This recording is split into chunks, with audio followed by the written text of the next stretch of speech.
Et alors, j'ai la chance de recevoir une star internationale qui a fait beaucoup d'heures d'avion pour venir nous voir. La seule artiste australienne à avoir obtenu des disques d'or ou de platine à chaque décennie depuis les années 70. Au total, elle a vendu 10 millions de disques à travers le monde.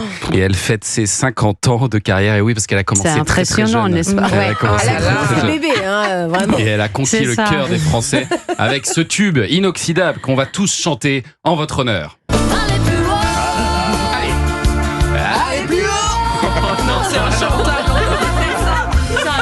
Justement, il ne peut pas aller plus haut que ça. Non, mais c'est vraiment à cause de la soirée d'hier. Normalement, ça passe. Mais, il y a eu un refus d'obstacle. Problème d'obstacle.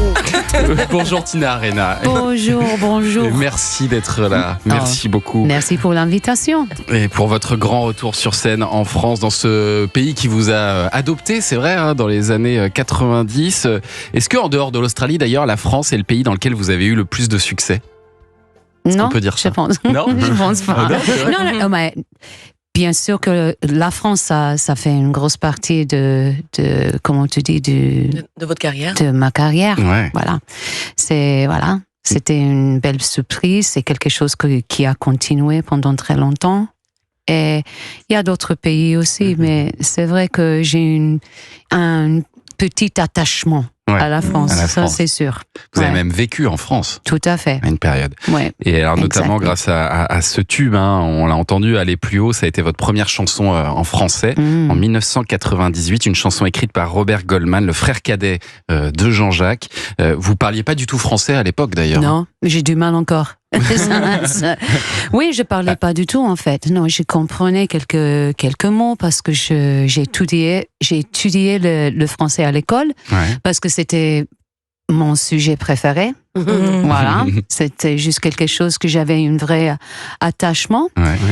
Mais je parlais pas. Je comprenais pas mal de les sujets, des conversations et tout ça, mais j'ai pris à la chanson phonétiquement en fait. En phonétique, vous l'avez chanté en phonétique. C'était Robert qui était à mes côtés en train de me dire ça, tu dis comme ça, tu dis comme ça, ça prononce comme ça. Et après je me suis trompée, il me dit laisse comme ça parce que c'est cool. Mais oui, c'est cute. Et on aimait cet accent évidemment. Et qu'est-ce qui a donné envie à l'Australienne que vous êtes de venir un jour en France et de tenter aussi sa chance en France? C'est quoi le point de départ? Il n'y avait pas forcément quelque chose calculé. Il y avait un disque en fait, c'était la bande du film qui a vraiment bien marché en France. Après, il y a eu la maison de disques qui a appelé à cette époque-là en disant est-ce qu'elle est disponible pour faire un petit promotion. Alors, je suis venue et voilà, une fois, une deuxième fois, troisième fois. Et entre-temps, ils ont discuté à propos de la sortie de mon disque en anglais. Voilà, ils ont rajouté 2-3 morceaux en français, bien sûr, pour le booster.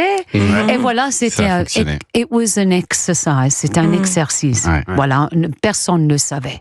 On ne savait pas si ça allait marcher. Non, pas du tout. Et ce qui est fort, c'est que ça n'a pas marché seulement sur un tube. L'histoire, elle a continué. Et il y a eu notamment ce titre magnifique, Aimer jusqu'à l'impossible.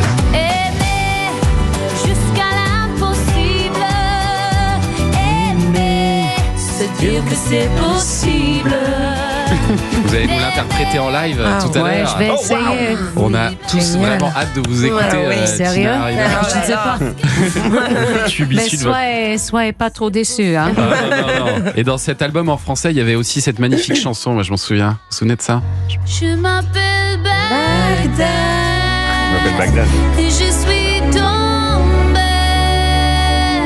sous le feu du blindé. Sous le feu du blindé. Je m'appelle Bagdad. Et je pense que ce qui a fait votre succès aussi en France, Tina Arena, c'est que vous avez vraiment joué le jeu. C'est-à-dire que vous avez appris le français, vous vous êtes intéressé à la culture française, vous êtes allé dans des émissions françaises, donc vous avez réussi vraiment à tisser un lien avec les gens. Et surtout, vous avez toujours été hyper à l'aise dans cet exercice de promo, finalement. Je me prends pas la tête parce qu'en fait, le concept de promotion, ça m'embête énormément en fait, parce que c'est un vrai juxtaposé pour moi. Voilà, tu as besoin de promouvoir le travail et tout ça, et en même temps, c'est quelque chose qui peut-être c'est un peu égoïste, ou peut-être les gens pensent que c'est un peu égoïste. Moi, je me bats avec ça, mais en même temps, je me prends pas la tête. Je sais ce que c'est. Que ça fait partie de mon travail. Sans promouvoir les choses, les gens ils peuvent pas forcément savoir ce qui se passe. Ça me permet de rencontrer plein de gens que en fait c'est quelque chose que j'aime. J'aime les gens, j'aime apprendre, j'aime les opinions différentes, les perspectives diverses. J'aime la culture. Voilà, je suis quelqu'un qui peut-être, on pourrait dire que je suis quelqu'un de très, très curieux. Bah, voilà. I'm just curious. Et je m'ennuie si j'apprends pas les choses, en fait. Mais vraiment, je m'ennuie grave. Et ça, c'est pas bien. Et alors là, vous n'allez pas vous ennuyer dans les semaines à venir, parce que vous allez rechanter, remonter sur scène aussi, y compris en France, Tina Arena. Alors vous serez non pas à la Défense Arena, ce qui aurait eu une certaine logique, mais à la Salle Pleyel le 24 octobre 2026 pour fêter donc ses 50 ans de carrière, et en tournée dans toute la France, en Belgique du 9 au 31 octobre aussi.